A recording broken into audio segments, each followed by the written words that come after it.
Améliorer son sommeil, ça peut sembler compliqué, mais souvent ce sont de petits ajustements qui font toute la différence. Il faut y aller étape par étape.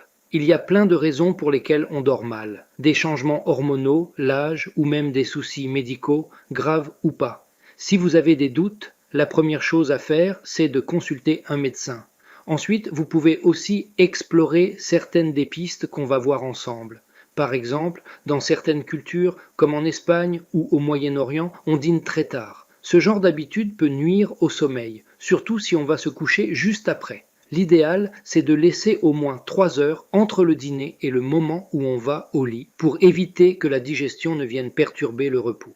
Une carence en vitamines ou minéraux peut aussi jouer, comme le magnésium. Et puis, le café le soir, mauvaise idée. Même si c'est un plaisir à l'italienne, un expresso au dîner peut vraiment compromettre votre nuit. Je parle d'expérience. Autre point, la qualité de l'environnement. Dormir dans une pièce sombre, bien ventilée, ça change tout. Parfois, il suffit juste d'ajuster quelques détails pour retrouver un bon sommeil. Les habitudes de vie comptent aussi. Manger équilibré, faire de l'exercice, rééquilibrer ses hormones, ça peut vraiment aider. Il existe des compléments intéressants, comme les patchs X39 et Silent Night. Lors d'une étude menée avec le docteur Melinda, on a vu que beaucoup de gens dormaient mieux dès la première nuit avec X39. Pour booster la mélatonine, Silent Night est aussi une très bonne option. La combinaison des deux, X39 le jour et Silent Night la nuit, fonctionne très bien pour beaucoup.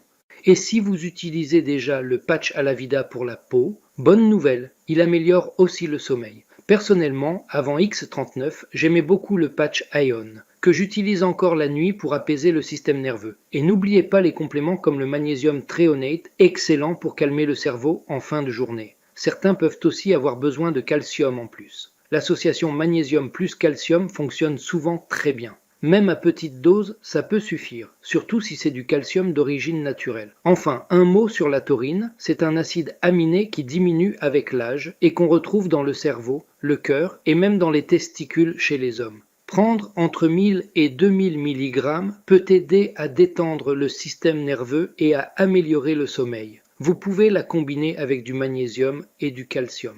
En résumé, il existe de nombreuses solutions naturelles pour améliorer votre sommeil. Parlez-en avec votre médecin, testez ce qui fonctionne pour vous et surtout, soyez à l'écoute de votre corps. Conseil bonus, si vous avez tendance à trop réfléchir le soir, essayez une routine relaxante avant le coucher. Lumière tamisée, pas d'écran, un bon livre, ça peut vraiment aider.